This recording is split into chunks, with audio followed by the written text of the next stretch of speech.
Tentando a conexão novamente. Estava sem áudio.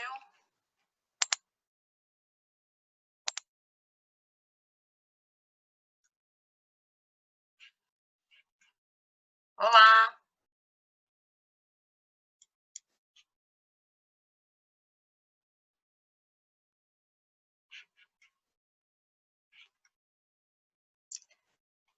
Mostra a carinha de vocês aí, gente.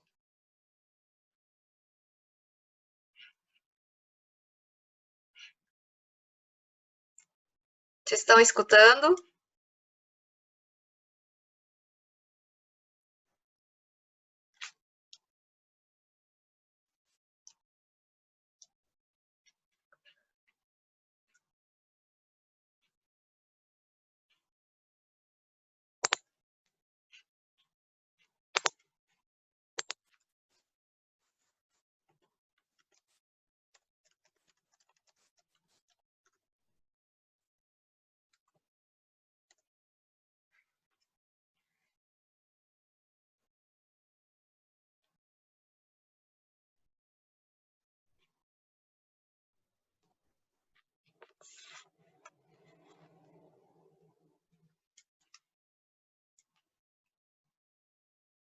Participem aí do chat, também dá para participar por aqui, tá bom?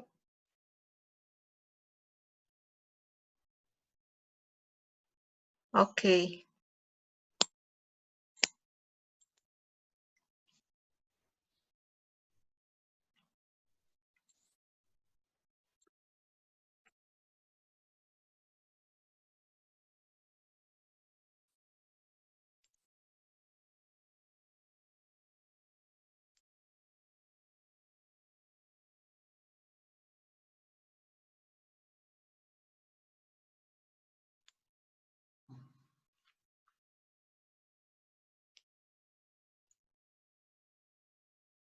Gente, essas tecnologias estão complicadas.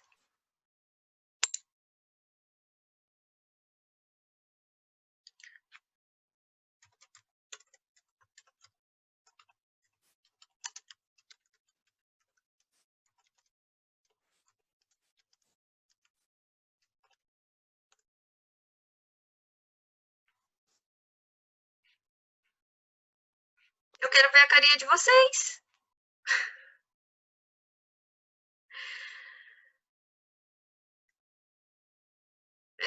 E eu também gostaria de escutar quais são as dúvidas que vocês tiveram em relação ao conteúdo que foi dado para vocês, né?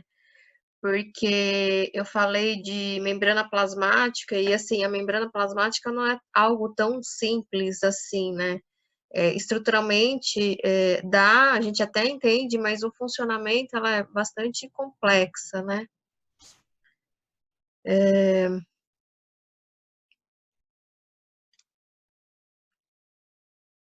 Bom, eu vou repassar aqui. Eu vou repassar rapidamente sobre a membrana plasmática, tá? E depois eu falo rapidamente sobre as organelas. Vamos ver se eu vou compartilhar aqui.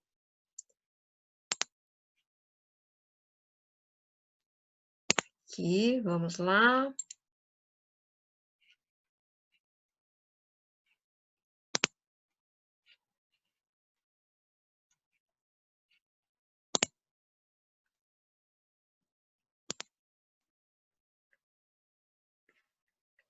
Cadê aqui do começo? Bom, vamos lá. Então, falei sobre a aula da semana retrasada, eu falei sobre a membrana plasmática, que é essa estrutura que promove os limites externos da célula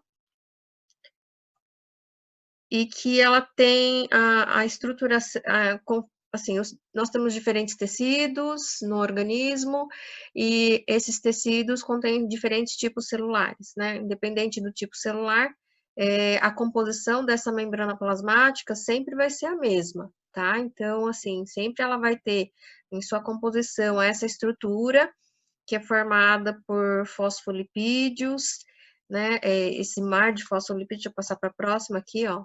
O fosfolipídio são esses elementos que têm a forma arredondada com a sua cauda, tá? Então, e no meio desse mar de fosfolipídios, essas estruturas que são denominadas de proteínas, tá? Então, essas proteínas, elas apresentam diferentes funções.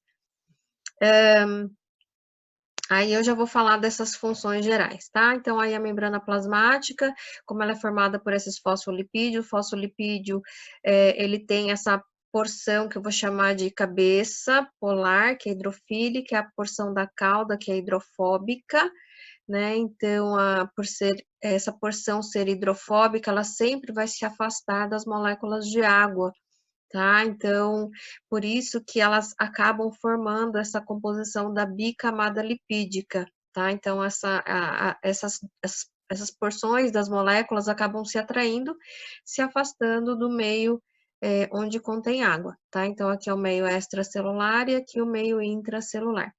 Entre as moléculas de fosfolipídios, existe a presença das moléculas que a gente vai chamar de colesterol, né? Deixa eu só colocar aqui. Mais um entrou.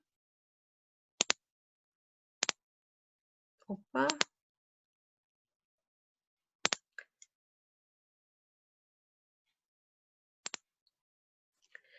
Então, aqui a gente tem as moléculas de colesterol, tá? Então, nós temos diferentes tipos de moléculas de colesterol e uma delas, elas fazem parte da membrana plasmática.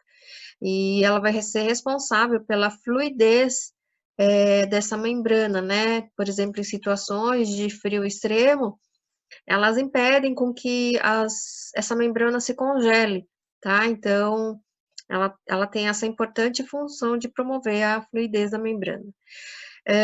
Aqui no meio extracelular, conectada às proteínas ou aos fosfolipídios, nós temos aqui elementos chamados de glicolipídio ou glicoproteína, porque vai depender, o nome dessa estrutura vai depender da estrutura na qual ela está ligada.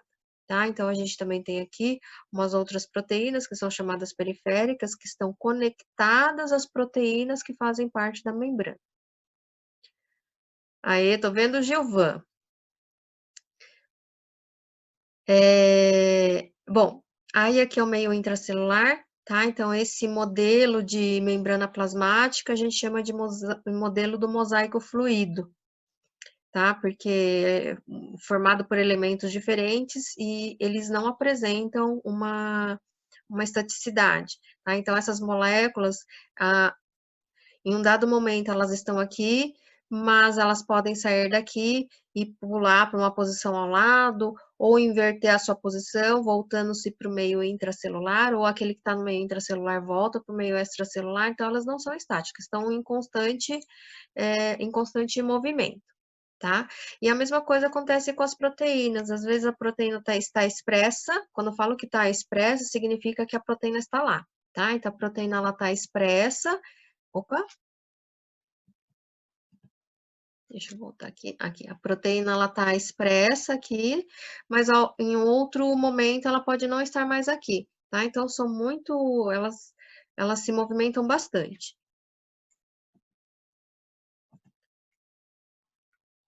Então, em relação às funções das proteínas, o que foi mandado para vocês está um pouco diferente do que está aqui, mas essas imagens aqui são as mesmas, tá? Bom, então essas proteínas que ficam lá, a gente tem que tomar maior cuidado quando se fala de proteína, porque proteína é sempre algo que foi formado por conjuntos de aminoácidos, tá? Então, a gente tem uma infinidade de proteínas formando as nossas células, as estruturas celulares, as estruturas que estão no meio, aliás, que estão fora da célula, tá? Porque a gente tem que pensar que nós temos diferentes tipos de celulares e, dependendo do tipo celular, ela produz algo, né? Então, por exemplo, se a gente pensa em célula óssea, ela vai produzir osso. Se a gente pensa em tecido cartilagíneo, vai produzir cartilagem, tá? Então, esses elementos no qual as células produzem, elas também contêm elas também produzem proteínas que estão fora da célula, tá? Então, tem que tomar muito cuidado quando se fala em proteína. Bom, então aqui a gente tem as proteínas de membrana, né? Então, por isso que toda proteína tem um nome e sobrenome, tá? Então, proteínas que estão na membrana. Aí a gente tem aqui essas proteínas de canal, né? Então, elas servem. Nem tudo que está fora da célula ou dentro, elas podem ter uma livre passagem, tá? Então, existe esses canais, algumas delas parecem túneis, tá? Então, a proteína em formato aqui tem essa proteína que ela tem um canal aqui dentro, é um canal aquoso, tá? Então, os íons, elementos como íons, eles conseguem atravessar de maneira muito livre, ou água mesmo, né? Então, o exemplo que eu coloquei lá no slide para vocês era a aquaporina, tá? Então, a proteína que vai favorecer a passagem das moléculas de água. Apesar das moléculas de água poderem passar muito facilmente pela membrana plasmática, né? Ela pode penetrar aqui por entre as moléculas de fosfolipídio, mas também existem outros elementos que vão favorecer essa entrada, tá? Então, quando fala proteínas canal ou proteínas iônicas, são esses tipos de proteína. Neste caso aqui, essas proteínas, elas não requerem energia, tá? Então, elas não utilizam ATP para fazer esse mecanismo de transporte.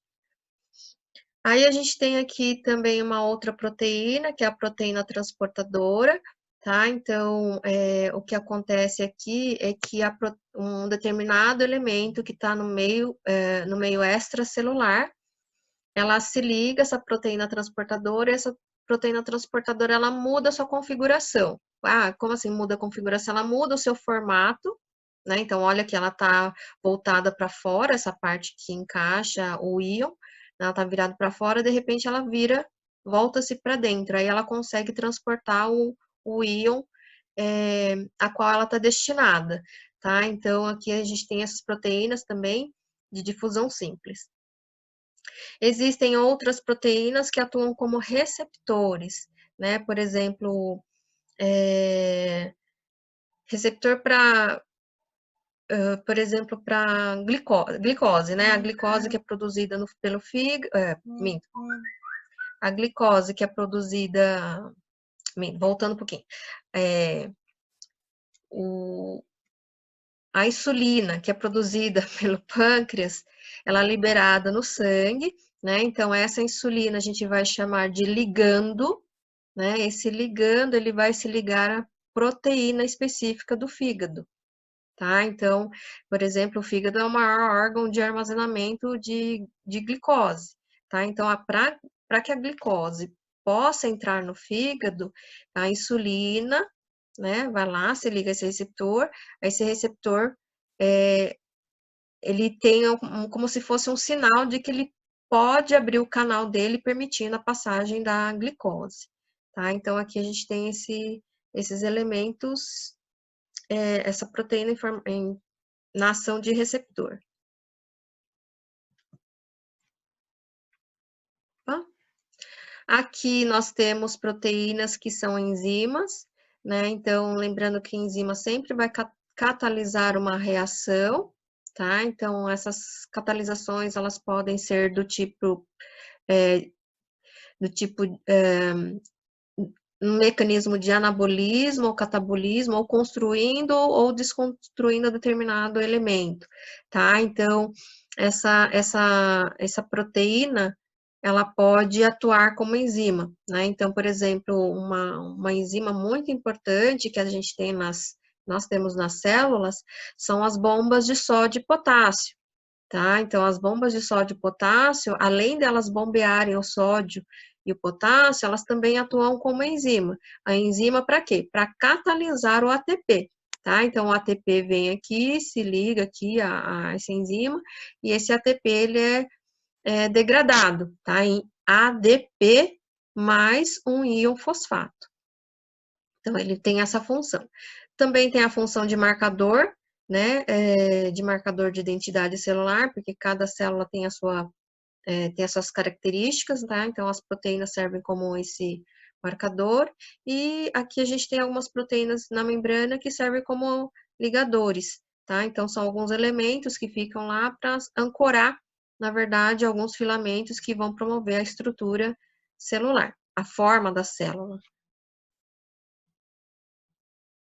Então, as membranas plasmáticas, elas possuem uma propriedade que é chamada de permeabilidade seletiva, né? Essa permeabilidade seletiva significa o quê? Que nem tudo que entra, ou tudo que está no meio extracelular vai entrar na célula, né? Ela seleciona, como está dizendo. Então, o que ela é permeável? Normalmente, ela é permeável a elementos pequenos, né? Então, quem são esses elementos pequenos e que também são não polares, tá? Eles não carregam uma carga elétrica. Como assim carga elétrica? A gente tem que lembrar lá do átomo, né? Que o átomo é formado por um núcleo e tem partículas que estão em volta desse núcleo, né? Que são os prótons e os elétrons, tá? Então, às vezes, esse átomo ou ele doa ou ele recebe um próton, um elétron, e aí ele fica com uma carga, tá? E aí essa carga aqui torna o íon impermeável. Então, ele só, o átomo, na verdade, ele só vai, o átomo vai conseguir atravessar quando ele está estável, quando ele está ligado ou estável com outro átomo. Então, por exemplo, o oxigênio é muito fácil de passar pela membrana lipídica. O dióxido de carbono, né, aquilo que a gente elimina através do o resíduo, né, o produto residual do processo da respiração. O nitrogênio que a gente obtém dos alimentos. Os esteroides. Esteroides são o que a gente conhece como hormônios, né? Os hormônios em geral são os esteroides. E os ácidos graxos, né, que são os lipídios. Tá? Lembrando que esteroides e ácidos graxos são lipídios, né? E lembrando que a membrana plasmática também é lipídio. Então, isso vai favorecer, então, a passagem desses elementos. E a água, né? Que a água é essencial para todo o metabolismo do organismo, tá? Sem a água não acontecem as reações químicas das células, tá? Então, a gente precisa dessa passagem da água. O que ele não é permeável? Aos íons, né? Então, lembrando que íons são aqueles átomos que estão com uma carga elétrica, seja ela positiva ou negativa, tá? Então, tá lá sobrando, tá lá com uma carga elétrica, então ele não se torna tão permeável assim a esses elementos. E a moléculas polares, como glicose, nucleotídeo e aminoácidos. Além do mais, esses elementos aqui são muito grandes para passar pela membrana plasmática, tá? Então, assim, esses elementos se tornam impermeáveis porque elas são grandes. Eles precisam de um outro mecanismo para que eles possam entrar na célula. Acho que a gente tinha visto isso aqui na primeira aula, né? Na nossa primeira aula, do material que fica no meio extracelular e daquilo que fica dentro da célula, né? Então, a gente vê lá o sódio, potássio, cálcio, magnésio, cloro e os outros elementos. E aí a gente observa que existem diferenças de concentrações, né? Um é mais concentrado no meio extra e outros mais concentrados no meio intracelular. O que acontece aqui, que quando a gente olha isso aqui está em equilíbrio, né? Então, isso aqui está em equilíbrio? Sim, está em equilíbrio. Apesar das concentrações serem diferentes, está em equilíbrio para a manutenção da vida celular, né? A partir do momento que a concentração se torna igual no meio intra e no meio extracelular, isso está em desequilíbrio, tá? Porque isso se torna um ambiente totalmente inadequado para o metabolismo da célula, tá? Então, isso aqui está em equilíbrio. E quando a gente fala equilíbrio, significa que está em homeostasia, né? Está em estado homeostático, tá? Então, dentro da fisiologia, a gente fala muito de homeostasia, né? Que é a manutenção do equilíbrio interno do organismo. Deixa eu só ver aqui.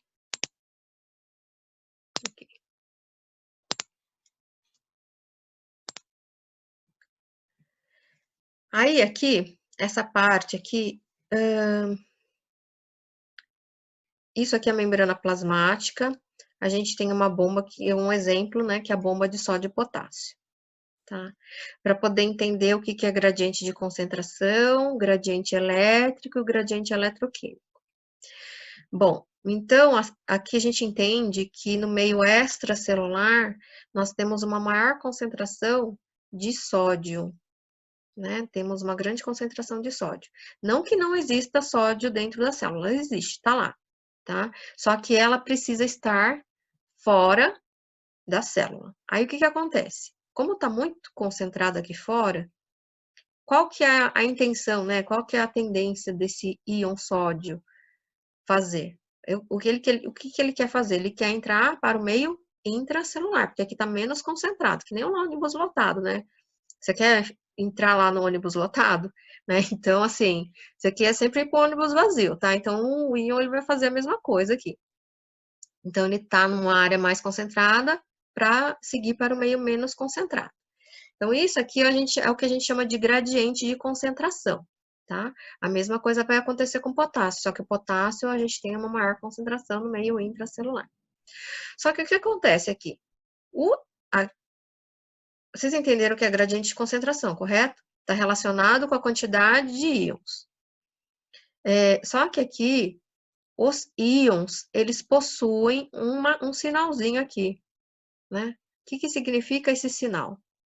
Esse sinal significa a carga elétrica que ela está carregando, né? Então, o sódio tem carga positiva e o potássio também tem carga positiva, tá? Só que aqui a concentração dos elementos fora da célula é diferente do meio intracelular. Aí o que que vai acontecer? Sempre na borda da membrana, na superfície da membrana plasmática, do lado de fora, a carga elétrica ela é positiva. E a carga elétrica no meio intracelular sempre será uma carga negativa. Negativa em relação a esse meio aqui, tá? Não significa que aqui é pelo menos menos 20 e aqui é mais 20. Não, não é isso. Tá? Então, aqui é uma carga elétrica mais positiva e aqui a gente tem uma carga elétrica mais negativa. Por causa disso, por causa dessas diferenças de polaridades, os íons, eles tenderão a ir para um meio no qual ele está sendo atraído, tá? Então, assim, aqui, se a carga elétrica é positiva, a carga elétrica sendo positiva, os elementos que estão aqui vão tender a sair para tornar a carga elétrica negativa. E a mesma coisa vai acontecer no meio intracelular. Se aqui é negativo, os elementos vão querer entrar para tornar a carga elétrica positiva para tornar neutro, tá? Só que isso também está errado, né? Isso não é homeostático, tá? Então, a bomba só de potássio vai ter essa função para equilibrar essas cargas elétricas. Então, o sódio, os íons no geral, além da gente estar relacionado com o gradiente de concentração, ele também está relacionado com o gradiente elétrico, então não tem como separar o gradiente de concentração elétrico, por isso que ele passa a ser chamado de gradiente eletroquímico, tá? Porque se o sódio entra e tem carga positiva, o que que vai acontecer no meio intracelular? A carga elétrica vai subir, né? Se aqui era negativo, se começa a entrar muito sódio, a carga elétrica começa a subir, vai ficando cada vez mais positiva aqui dentro. E isso não é homeostático, tá? E a mesma coisa aqui, né? Não tem nada a ver com isso, tá? Mas os dois lados são positivos, né? Potássio é positivo, sódio é positivo, tudo bem, é positivo, mas o que acontece é que os pesquisadores fizeram a análise, né? Da carga elétrica existente nessas regiões e verificaram que a somatória de todos os elementos, somatória de aminoácido, glicose, os íons em geral, o que que eles fazem? Eles vão promover a somatória desses elementos que estão aqui, vão promover essa carga elétrica negativa. E o que está aqui fora, todo o conjunto do que está aqui fora, promove uma carga elétrica mais positiva. Tá? Então, não tem muita relação com que aqui tinha que ser negativo. Não, aqui é positivo também. Tá? Então, isso aqui, isso aqui é mais, a gente entendendo isso aqui agora, mais ou menos o que é gradiente de concentração, gradiente elétrico, tá tudo ok, né? Porque depois, quando entrar na fisiologia, a gente precisa entender melhor o que está acontecendo aqui, tá? Então, só entendendo o conceito de gradiente de concentração e elétrico. Aí eu passei umas questões de revisão para vocês.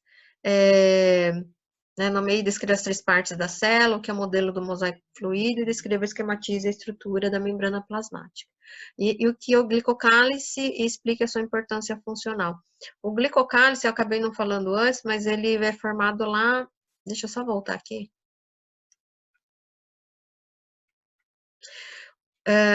O glicocálice, ele só é observado no meio extracelular, tá? Porque do lado extracelular a gente vai encontrar o glicolipídio e a glicoproteína. Esses elementos que estão no meio extracelular, do lado de fora da membrana plasmática, será responsável pela formação do glicocálice, tá? Então, esse é, na verdade, uma substância que fica no meio externo, né? E que tenha grande afinidade com moléculas de água, tá? Então, ele vai deixar uma superfície um pouco mais, mais lisa, tá? Então, por exemplo, no caso de uma hemácia, né? O glicocálice de uma hemácia, ela tem que ter uma superfície extremamente lisa para que ela possa circular no interior dos vasos sanguíneos, né? Como se fosse uma célula seria uma pessoa dentro de um tobogã, né? Então, assim, isso aqui precisa estar uma superfície muito regular para permitir com que a célula possa seguir com fluidez, tá? Então, essa é uma das funções do glicocálice. Bom, essa foi o conteúdo da primeira aula, né? Aqui.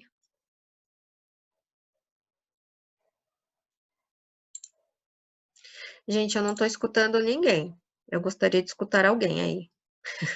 Um oi, uma boa noite, dúvidas.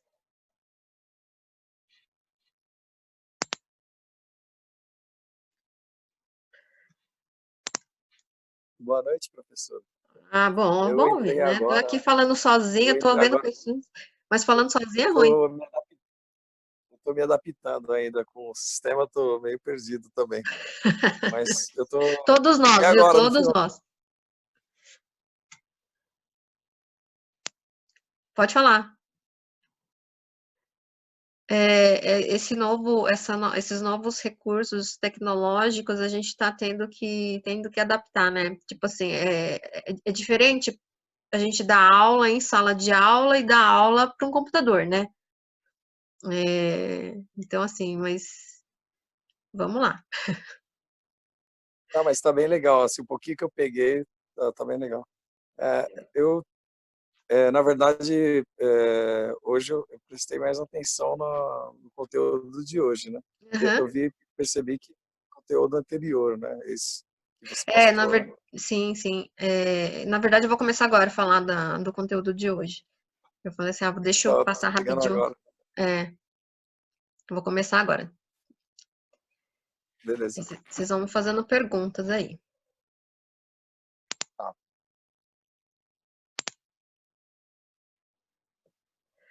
Então, vamos lá, então, a matriz citoplasmática, né? Então, a matriz citoplasmática é também conhecida como citoplasma ou citossol. Esses são os nomes dados ao citoplasma, tá? Lá no áudio que eu passei para vocês, eu mostrei essa imagem aqui, então a gente tem diferentes tipos de células, eu sempre falo dos diferentes tipos de células, e o que dá a conformação é a membrana, são as estruturas que fazem parte da célula, tá? Mas aí, entre o núcleo, aqui a gente tem um neurônio, né? Então, entre o núcleo e a membrana, aqui a membrana a gente não consegue definir, né? Só numa microscopia eletrônica ou numa técnica mais sofisticada a gente conseguiria ver a membrana plasmática aqui, tá? Mas essa técnica, que é a técnica de rotina, a gente não consegue identificar. Então, entre o núcleo e a membrana, essa parte rosa aqui é todo o citoplasma. A mesma coisa acontece aqui, ó. Tá? Então, isso aqui é citoplasma. Aqui também, né? Aqui a gente até consegue ver a borda, um pouquinho da borda da membrana plasmática, né? Tá separando cada célula, tá? Então, esse conteúdo rosa aqui é citoplasma. Gente, já vai acabar aqui? Credo. Aí eu coloco mais 40 minutos, tá? Bom, a gente tem 10 minutos.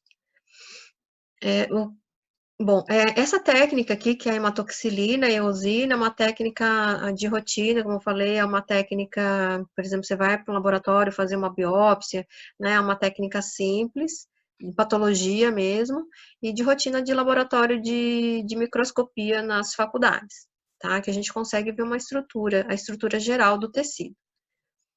Aqui já é uma técnica mais sofisticada, que é a microscopia eletrônica de transmissão, que dá para identificar os elementos que fazem parte do citoplasma, né, ou mesmo as organelas. Tá? Então, aqui a gente vê a membrana nuclear, o nucleolo, e isso aqui é o citoplasma. Tem um monte de bolinha, e o que são essas bolinhas, né? Aí vai lá, as pessoas que gostam dessa área vão lá estudar o que são essas bolinhas aqui. Então, aqui a gente tem um esquema, né, tridimensional, dos elementos, tá? Então, no citoplasma, o que acontece? A gente tem os elementos que a gente chama de... cadê minha imagem? Sumiu aqui. O citoplasma, então, contém um material que a gente chama de a parte líquida, né, e a parte membranosa, tá? A parte líquida mesmo é a parte onde estão as moléculas de água, né, fluindo de maneira muito livre ali no meio. Contém muitos íons, estão os aminoácidos, a glicose, tá? Então, essa parte líquida a gente chama de citossol. E a parte membranosa, elas serão responsáveis pela formação das organelas, tá? O pH dentro da célula é um pH neutro, que é o pH 7,2, né? Lá a gente vai encontrar algumas macromoléculas, que não é nem o citossol e nem a organela, é outra coisa, né? Então, são as inclusões. Dentre os exemplos de inclusões, né, os mais importantes aqui, para dentro da área da educação física e tal, são os grânulos de glicogênio. Tá? Por quê? Porque a glicose, quando ela entra na célula, ela é consumida imediatamente. Tá? Então, a glicose, quando ela entra na célula, é consumida. Então, o que a célula faz para ter uma reserva energética? Né? Uma reserva de glicose para poder produzir ATP. Ela armazena a glicose na forma de glicogênio. Então, o músculo, por exemplo, esse músculo que a gente conhece como músculo deltoide, tríceps, etc., ele tem uma reserva muito grande de glicogênio, né, que é a fonte de energia para a produção de ATP. Então, eles são inclusões, né, não é nem organela, nem outro elemento, tá? E aqui os outros exemplos em relação às inclusões. O que o citossol tem? Íons, glicose, aminoácidos, ácidos graxos, escórias, porque as células utilizam isso daqui, esse material, e vai produzir, através do metabolismo celular, escórias, né? Então, principalmente elementos nitrogenados, tá? Então, que são extremamente tóxicos para o nosso organismo, e essas escórias, depois sendo eliminada da célula, ela cai na corrente sanguínea, e da corrente sanguínea passa pelo sistema urinário. E também tem ATP dentro do citosol. Tá? Então, lembrando, quando se fala de metabolismo, eu me refiro sempre a reações químicas, sejam elas de anabolismo ou de catabolismo, tá? Então, quando se fala metabolismo, é isso. Aí nós temos as organelas, né? Então, nós temos vários tipos de organelas. A primeira aqui é o citoesqueleto, né? Deixa eu só passar aqui. Então, são 3 tipos de citoesqueleto, só voltando aqui, ó, que são os microfilamentos, filamentos intermediários e os microtúbulos. Tá? Então, são 3 tipos de citoesqueleto, aí como já diz, né, citoesqueleto, né, é o esqueleto que vai dar forma às células, tá? Então, normalmente, a gente tem aqui os microfilamentos como exemplos dos filamentos de actina, tá? Então, o que são filamentos de actina? É isso aqui, esse é um filamento de actina, cada bolinha dessa é uma actina. Na verdade, a actina G, né, que é a actina globular, G de globular, tá? Elas acabam formando isso aqui até lembra um colar de pérolas, né? Tá? Então, essa é a conformação dos filamentos de actina. São as mais leves do nosso organismo, tá? E esses filamentos de actina são responsáveis, são proteínas muito importantes para o mecanismo de contração muscular. Aqui, no caso do filamento de actina, ela está relacionado com a contração muscular, né? Mas outros tipos de microfilamentos, elas vão fornecer forma à célula, né? Então, por exemplo, aqui a presença de microvilosidades. Onde a gente encontra microvilosidades? Em células do intestino, tá? Em células do intestino, elas apresentam essas projeções, né? Para quê? Para aumentar a área de contato com os nutrientes. Quanto maior a área de contato com o nutriente, melhor vai ser a captação desses nutrientes pelo sistema digestório, tá? Então, para dar formato a isso. Senão, né, seria um negócio meio estranho, né? Sem forma, tá? Entendeu? Totalmente amorfo. Aqui só uma observação, quando se fala de filamentos de actina, se fala de músculo, né, dos tecidos do nosso corpo, o que mais tem proteína, o tecido que mais tem proteína é o sistema muscular, né? Cada molécula cada monômero, né? Aqui cada monômero ele é formado por 375 aminoácidos, é muito aminoácido, tá? Então as cadeias proteicas de músculo são muito grandes e são bastante pesadas, tá? Então, só para a gente, um parênteses aqui em relação às moléculas. A função geral, então, é a movimentação, sustentação mecânica, que vai dar, então, origem às microvilosidades. Aí a gente tem um segundo tipo de citoesqueleto, que são os filamentos intermediários. Tá? Os filamentos intermediários, eles lembram a forma de uma corda, né? Elas podem ter formado por um filamento, 2 filamentos, 3 filamentos, assim vai, mas elas são semelhantes, elas são torcidas, semelhantes a uma corda, né? E aí, olha só o que ela faz aqui, ó. Então, tá aqui o núcleo, aqui a membrana plasmática, né? E esses filamentos que eu tô vendo aqui, tudo colorido aqui, ele tá sustentando essa estrutura aqui que é o núcleo, tá? Então, o núcleo, ele não fica voando, né, dentro da célula, ela tá sustentada, ela também não fica flutuando, ela tá sendo sustentada, é como se fosse uma rede, né? Segurando, mantendo, então, o núcleo em uma determinada posição. Normalmente, os núcleos têm uma posição central, tá? Então, quando o núcleo começa a ir para a periferia da célula, significa que está tendo alguma alteração no funcionamento desta célula, tá? Pode ser até um indício de morte celular, alguma coisa que está acontecendo de anormal à célula. Normalmente ela está no centro. Esses filamentos intermediários também elas estão em pontos onde a célula sofre maior estresse, né?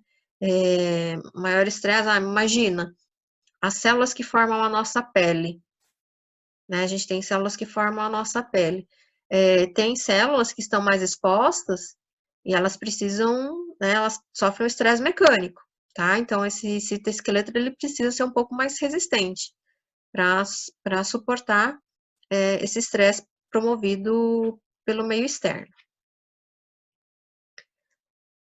O terceiro tipo são os microtúbulos, né? Então, são várias pequenas moléculas que vão formando tubos, é tubo oco mesmo, tá? E aí eles são chamados até de tubulina, né? Porque se assemelham a um tubo. E muitas vezes eles são responsáveis pela formação chamados de cílios e flagelos, tá? Então, aqui a gente tem aqui tá a figura do espermatozoide, um flagelo, e aqui as células ciliadas, tá? Então, esses microtúbulos estão relacionados com a sustentação e ele vai gerar movimento, tá? Neste caso, ele gera um movimento. Outro exemplo de importância dos microtúbulos é que eles servem como trilhos, tá? Então, muitas substâncias que são produzidas dentro das células não ficam passeando de maneira aleatória, né? Elas seguem que nem trilho de trem, né? Fica lá um trem em cima do trilho carregando as coisas, né? Que a gente vê por aí.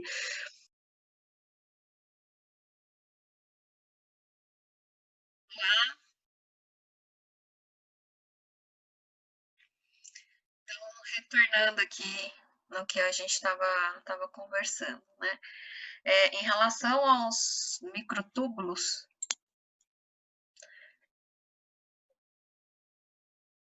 então, em relação aos microtúbulos, são elementos que são elementos importantes que eles formam estruturas semelhantes a trilhos, né? Então, eu vou dar um exemplo de trilho, né? Nós temos algumas células que são, tipo, as células neuronais, né? Então, as células neuronais, elas são longas, e elas produzem neurotransmissores, tá? Esses neurotransmissores, eles são produzidos no corpo celular, mas como que ele vai alcançar outra extremidade da célula?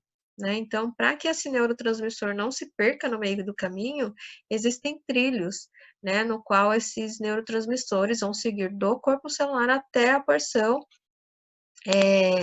final dessa célula, onde ela vai promover, então, a sua liberação. Tá todo mundo aí?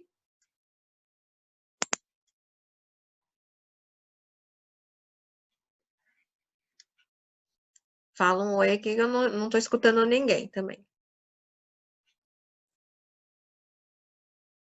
Só deixa eu ver o negocinho aqui.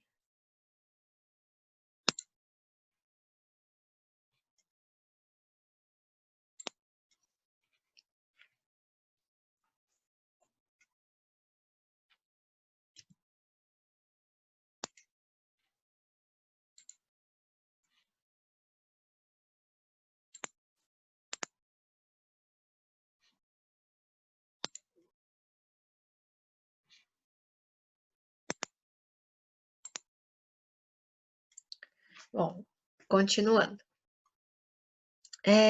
O centrosoma. Ah, eu não sei o que aconteceu aqui, tá faltando umas imagens que tá diferente do que vocês receberam. Bom, o centrosoma, né? O centrosoma é uma estrutura importante que vai participar da divisão celular, tá? Então, o centrosoma, ele parece uma estrutura intrínseca de 9, tá? Então, são duas estruturas que têm uma posição perpendicular, tá? Então, esses centrosomas, eles estão mergulhados no citoplasma, não é uma estrutura membranosa, e quando acontece a divisão celular, ela vai direcionar para onde que as células vão se dividir, tá? Então, ela vai ser importante para a organização dos elementos intracelulares no processo de divisão. Os cílios e flagelos são, então, projeções móveis, tá? Então, o que a gente já falou, são formados, na sua estruturação, são formados por filamentos intermediários,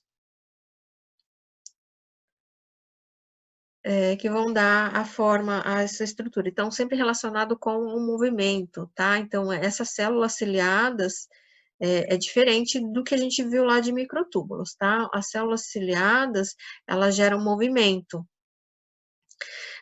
como movimento, por exemplo, a via respiratória, tá? Então, quando na via respiratória, nos brônquios, bronquíolos, as células de revestimento desta região, elas são ciliadas, né? Imagina a sujeirinha que a gente vai respirando, né? O ar, ele não é totalmente puro, ela tem muitas partículas microscópicas, né? Então, essas partículas microscópicas, elas podem chegar até o pulmão. É o caso agora, né, do coronavírus, né? Então, eles podem chegar aos pulmões. Como que essas partículas, elas podem ser removidas, né? Porque está indo também contra a ação da gravidade. Imagina, o pulmão está na região do tórax e ele vai ser eliminado na região da garganta. né, pela laringe. Então, o batimento ciliar sempre vai ser em um movimento ascendente. Se é uma partícula que chegou até a próxima parte mais baixa do pulmão, dos pulmões, esse batimento ciliar vai ser voltado em direção ascendente para ser eliminado pela laringe. Ou a gente acaba deglutindo essa sujeirinha ou acaba expelindo para fora, tá? Então, ele vai promover movimento. Aí nós temos as organelas, chamadas de ribossomas, tá? São estruturas muito pequenas em relação às outras organelas. Os ribossomas são elementos que são produzidos, são sintetizados, podemos assim dizer, são sintetizados pelo nucleolo que fica dentro do núcleo, tá? Então, eles são produzidos, sintetizados naquela região, depois ela sai do núcleo e fica no citoplasma. Existem ribossomas dispersos pelo citoplasma e existem ribossomos que ficam aderidos a uma organela chamada de retículo endoplasmático, tá? Então, aqui a gente tem essas organelas que podem estar aderidas a esta organela. Qual que é a função dos ribossomas? Então, os ribossomas é que serão responsáveis pela produção da síntese proteica, tá? Então, aqui o ribossoma, ele é formado por duas unidades, subunidades. Aqui uma subunidade maior, aqui outra subunidade menor, tá? E aí, ó, aqui a porção maior, aqui é menor. O que é esse cordãozinho que tá passando aqui? Isso aqui é o código genético, tá? Então, a gente tem o DNA dentro da célula e esse DNA não sai de lá, tá? Então, o que sai de dentro do núcleo? Sai uma cópia simples chamado de RNA. RNA mensageiro, ó. Tá? Então, o código genético, né, o DNA, ele faz uma cópia simples. Essa cópia simples é o RNA. E aí, esse RNA, ele vai ser lido, né, vai ser codificado pelo ribossomo, e à medida que ele vai codificando, né, vai identificando, vai fazendo a leitura desse RNA mensageiro, ele vai sintetizando a proteína. Então, olha aqui, isso aqui é uma fita de RNA, né? Essa fita de RNA está sendo lido pelo ribossomo, e à medida que ele vai lendo, a proteína vai sendo formada aqui. É como se fosse uma impressora 3D. Ele faz mais ou menos isso, tá? Então, ele tem a informação, e aí ele vai sintetizando o material lá, a informação que que está contida nesse RNA, tá? Então, é uma impressora, podemos assim dizer, né? A próxima organela é o retículo endoplasmático, né? Nós temos dois tipos de retículo endoplasmático, um é o rugoso e o outro é o liso, né? A característica de ser rugoso é porque os ribossomas estão aderidos à membrana que forma o retículo endoplasmático rugoso, tá? Então, por isso que é retículo endoplasmático rugoso, e aqui não tem, os ribossomas não ficam aderidos a essa estrutura, tá? Em conformação são diferentes, então o retículo endoplasmático rugoso, ele é mais achatado, né, ele forma espaços chamados de cisternas, ou ele forma elementos tubulares, né, nesse caso o retículo endoplasmático liso, né, então lá dentro também é chamado de cisterna, tá? Então dá para saber a diferença também pelo formato.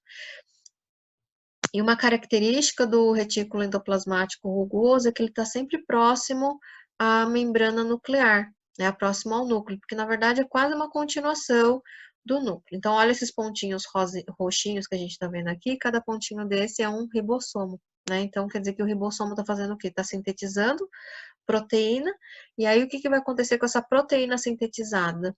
Ela vai para o retículo endoplasmático e aí essa proteína ela vai ser selecionada e processada, tá? Então, essas proteínas elas podem ser ligadas por uma molécula de glicose ou uma molécula uma molécula lipídica, tá? Então, aí formando glicoproteína ou lipoproteína.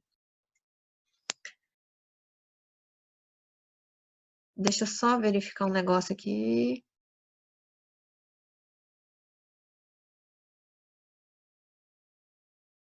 Ok. Opa. Tá, então, então, a função de ambos, né, do retículo endoplasmático, é fazer essa seleção e processamento do material. Aqui a imagem da microscopia eletrônica de transmissão, né, para observar a morfologia, a forma, né, das duas organelas, tá? Então, aqui ele é achatado, aqui ele já vai, como está numa seção transversal, vai aparecer como estruturas arredondadas, tá? Mas é uma estrutura tridimensional. O retículo endoplasmático liso, por sua vez, o que ele vai fazer? Ele vai ser o local de síntese de fosfolipídios, triglicerídeos e esteróis, tá? Então, não está relacionado com proteína, está relacionado a outros elementos, né? Principalmente aqueles que estão, que têm em sua composição as moléculas de glicose ou moléculas lipídicas, ácidos graxos, tá? Então, aqui não tem relação com proteína, as proteínas sempre serão no rugoso. No caso, por exemplo, aqui eu estou dando um exemplo de hepatócitos, né, que são as células do fígado, elas vão metabolizar compostos químicos, tá? Então, medicamentos e álcool no qual a gente ingere, quando fala de metabolização, eles vão ser degradados no retículo endoplasmático liso, tá? Então, eles vão ser metabolizados aqui.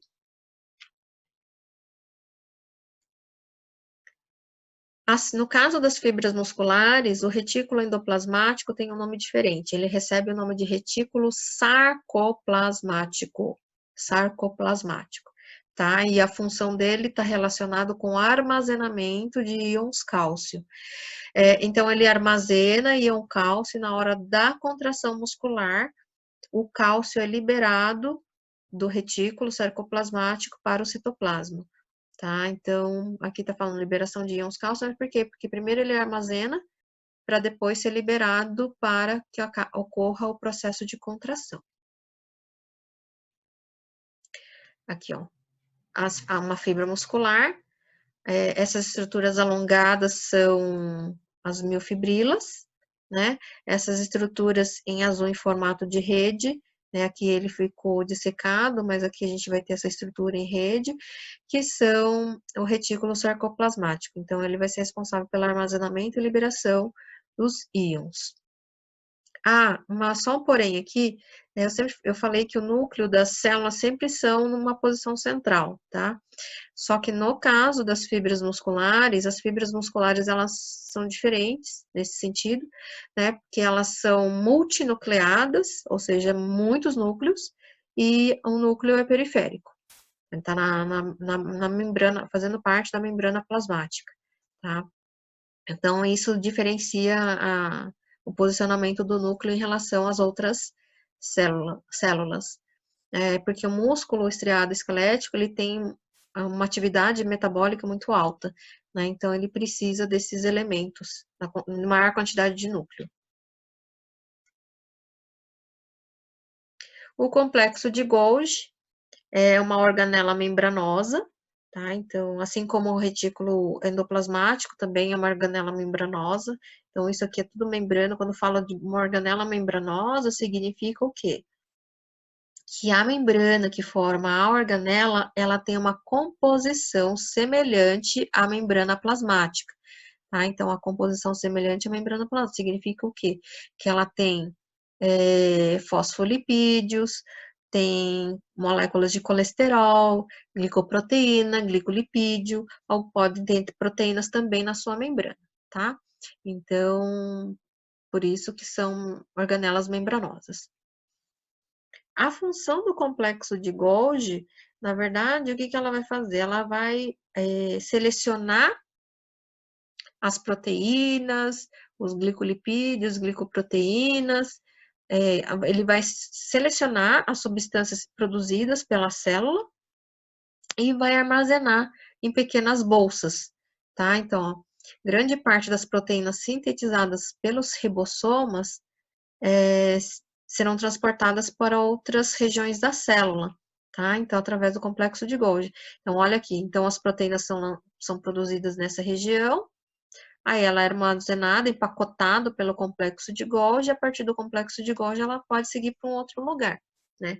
Neste caso, o tamanho da célula é arredondado, mas imagina uma célula que é muito longa, né? Então, como que os elementos vão seguir de uma área para outra, tá? Então, o complexo de Golgi, ele vai empacotar esses elementos, e depois esses pacotinhos até podem seguir através daqueles trilhos, que são os microtúbulos.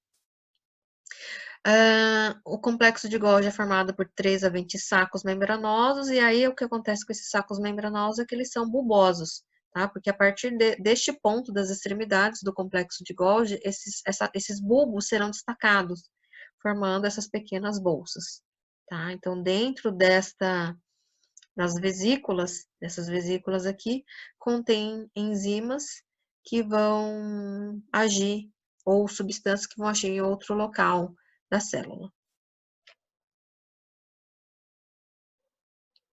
Aí nós temos aqui os lisossomas, né? Então, quer dizer que a partir do complexo de Golgi também pode formar os lisossomas, tá?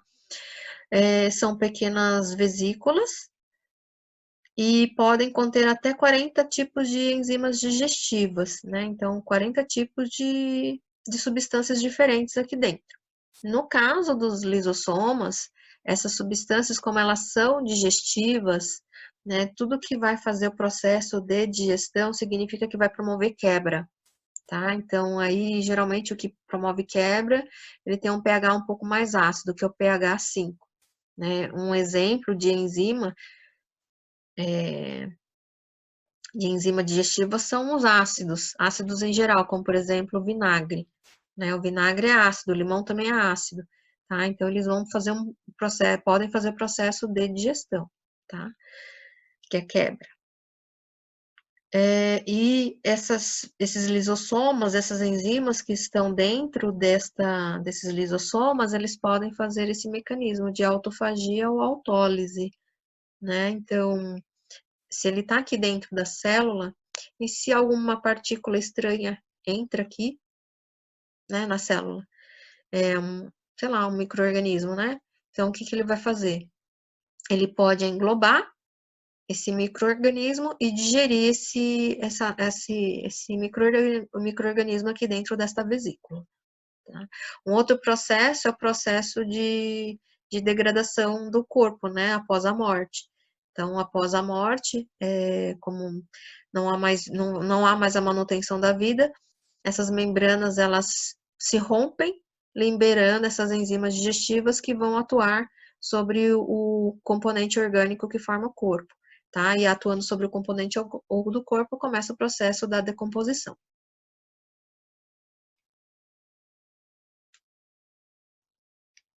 E a gente também tem aqui umas estruturas semelhantes aos lisossomas, que são os peroxissomas, tá? Então, aqui é um lisossoma, aqui é um peroxissoma, são muito semelhantes na sua forma, mas o que vai mudar é o conteúdo que está lá dentro, tá? Então, o material que está lá dentro. E em tamanho também são um pouco menores, né? Então, contém o que? Enzimas oxidativas. A gente sempre está falando de processos de oxidação, né? Que os processos de oxidação, elas favorecem mecanismos, por exemplo, elas aumentam o processo de envelhecimento, aceleram o processo de envelhecimento, né? Elas promovem reações químicas, podemos dizer assim, não homeostáticas, tá? Então, assim, mas é natural que haja formação de enzimas oxidativas, faz parte do processo. Essas peroxissomos, elas contêm enzimas que vão degradar o peróxido de hidrogênio, tá? Então, o que é o peróxido de hidrogênio? É o H2O2. Então, muitas reações químicas do nosso organismo geram a formação do H2O2. Só que esta forma química, ela é tóxica, né, para a célula. A gente conhece o H2O2 como água oxigenada, né? Então, só que a água oxigenada, então, entre aspas, né, essa água oxigenada que se forma dentro da célula, porque é uma reação química que acontece lá, ela é tóxica. Então, o que o peróxido vai fazer, o peroxissoma vai fazer? Ele vai quebrar essa molécula, né? Então, quando ela quebra, o que ela forma? Uma molécula de água, que é o H2O, e libera um íon oxigênio, né? E esse íon oxigênio, ela pode entrar em qualquer outra via de processo, de algum processo químico que estejam precisando dela, tá? Então, ela acaba degradando, de uma substância tóxica, acaba formando dois elementos importantes para o funcionamento das nossas células. As mitocôndrias. As mitocôndrias são organelas extremamente importantes, tá? Porque ela tem a função de gerar ATP através da respiração celular. Então, a gente tem a mitocôndria ela tem esse formatinho, lembra até o formatinho de um feijão, né? Ela é formada por duas membranas, uma membrana externa, que está em vermelho aqui, e uma membrana interna, que ela é toda dobrada, tá? Então, essa membrana, que ela é toda dobrada, ela forma o que chamamos de cristas.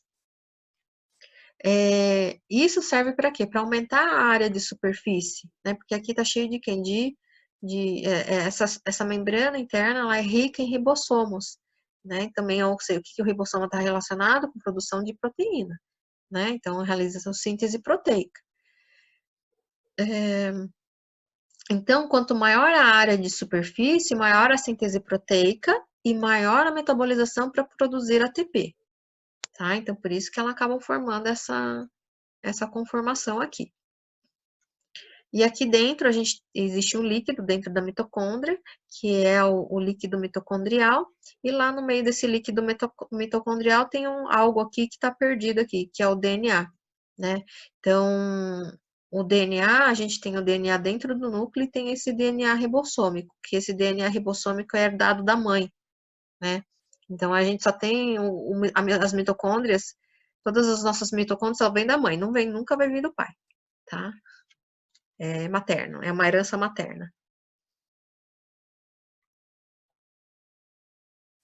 O núcleo, né? Enfim, a gente chega no núcleo, que é essa estrutura esférica que está localizada lá no centro da célula.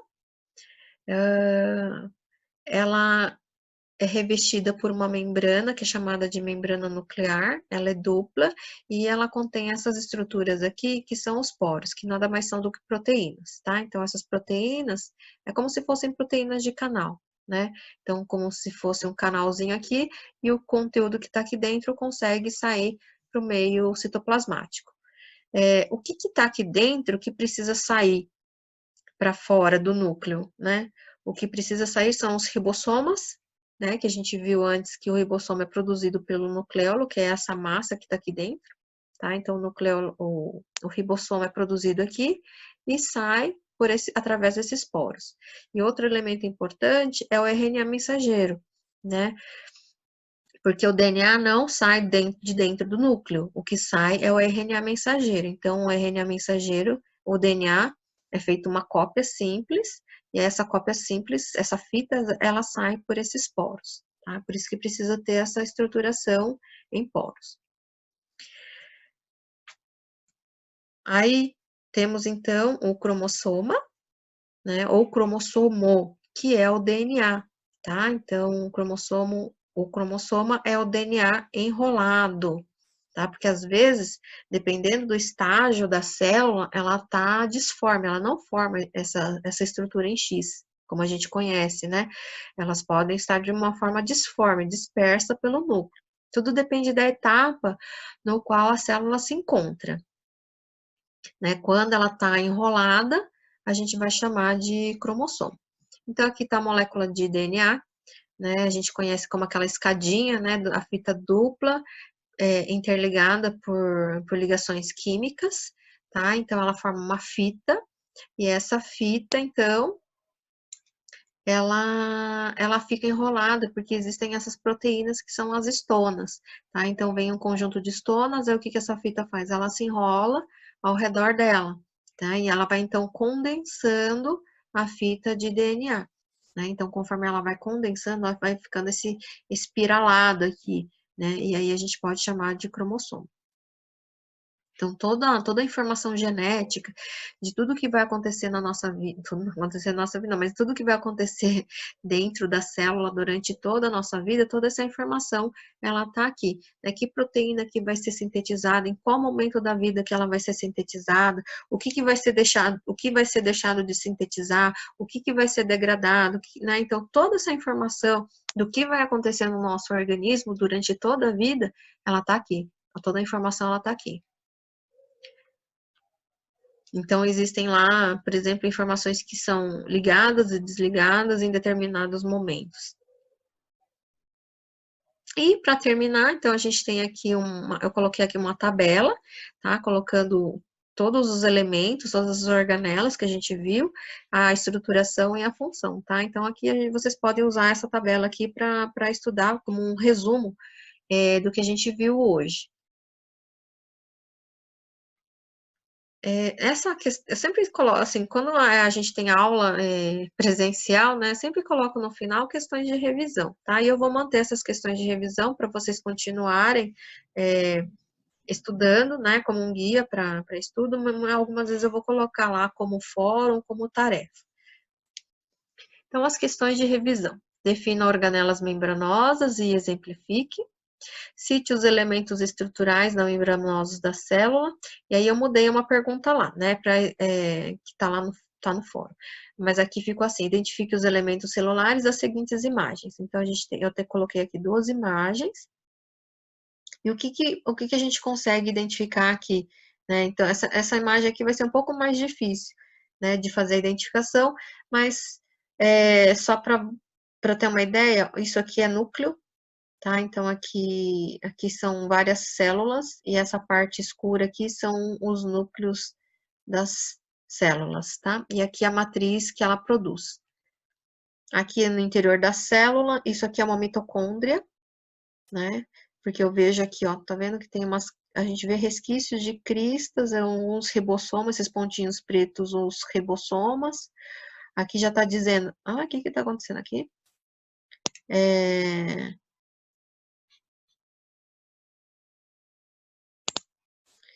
Aqui tem os lisossomas, que ele já está indicando, os peroxissomas também, que a gente viu no slide, no slide anterior, tá? E esses pontos pretos que a gente vê aqui é o citossol com os elementos, né, que fazem parte do citossol, que são os íons, podem ser aminoácidos, podem ser glicose, são as moléculas dispersas pelo citoplasma. Certo? Agora deixa eu voltar aqui, vamos ver se eu consigo voltar aqui.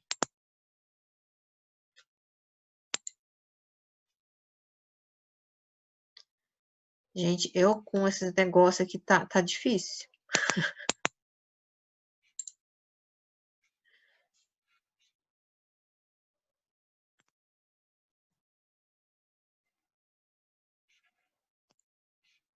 Tô compartilhando ainda com vocês a imagem que eu tô aqui, né?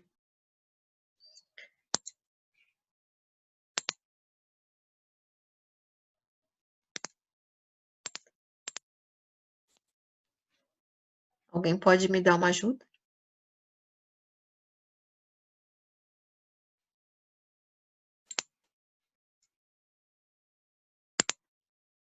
Não.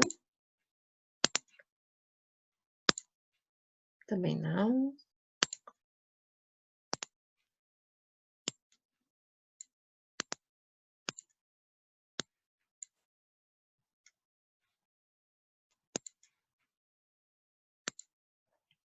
Alguém pode falar alguma coisa? Alguém tem uma dúvida aí?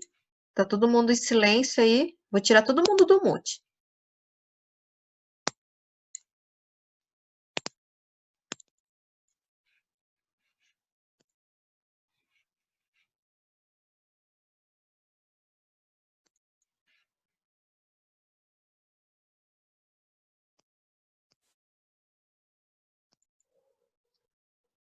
Alguém tem uma dúvida?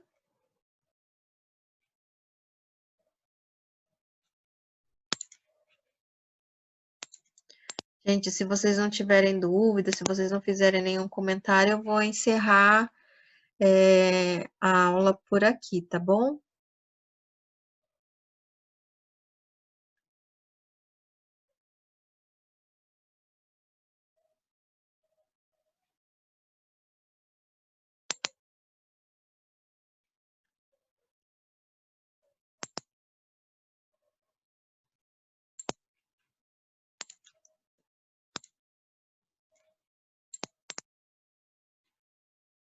Certo, gente?